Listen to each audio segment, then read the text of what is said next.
যারা রাষ্ট্রীয়ভাবে দায়িত্ব রয়েছে তাদেরকে এর জবাবদিহিতা করতে হবে। হাদিসে এসেছে আবু হুরায়রা রাদিয়াল্লাহু আনহু থেকে বর্ণিত, তিনি বলেন রাসূল সাল্লাল্লাহু আলাইহি ওয়াসাল্লাম বলেছেন, কিয়ামতের সময় যখন সূর্যটা মাথার উপরে আসবে, মানুষের মগজ টকবক করতে থাকবে, ঘামগুলো ঝরে পড়তে থাকবে, তখন 7 শ্রেণীর ব্যক্তি আরশের নিচে ছায়া পাবে। তার প্রথমে কি বলছেন, সর্বপ্রথম যেটি বলছেন সেটি হচ্ছে তোমাদের মধ্যে যারা ন্যায়পরায়ণ শাসক, যারা সত্য সাথে বিচার করে, কিন্তু আপনার এখানে কোরআনকে অবমাননা করা হচ্ছে, কিন্তু সরকার থেকে কোনো শাস্তি দেওয়া হচ্ছে না। কোনো শাস্তি কি দেওয়া হয়েছে? দেওয়া হয়নি। তো তারা কিভাবে আরশের নিচে ছায়া পাবে? এর বিচার করতে হবে।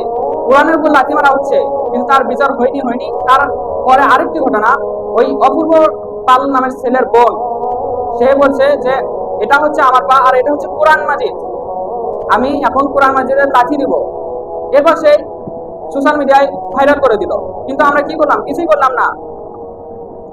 পৃথিবীর ইতিহাসে যতগুলো খারাপ দেশ রয়েছে তার মধ্যে বাংলাদেশের নাম উঠেছে। কেন? কারণ বাংলাদেশে কোরআন মাজিদকে লাথি দেওয়া হচ্ছে, কিন্তু কোনো বিচার করা হচ্ছে না।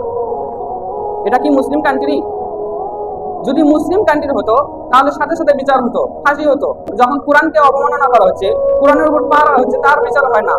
অথচ কিছু মুসলিম নামের নাস্তিক তারা এর পক্ষে সমর্থন করছে। তারা বলছে যে সরকার তো তাকে ধরে নিয়ে গেছে, সে জেলে আছে।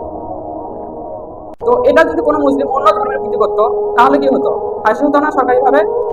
আর মুসলিমদের উপর কত গালিগালাজ করা হতো। অথচ সেই আমরাই তাদেরকে তাদের অধিকার দেওয়ার জন্য কি করেছেন? মূর্তি পাহারা দিয়েছেন। তাদেরকেই এই যে পূজা হলো, পূজার জন্য কি করেছে?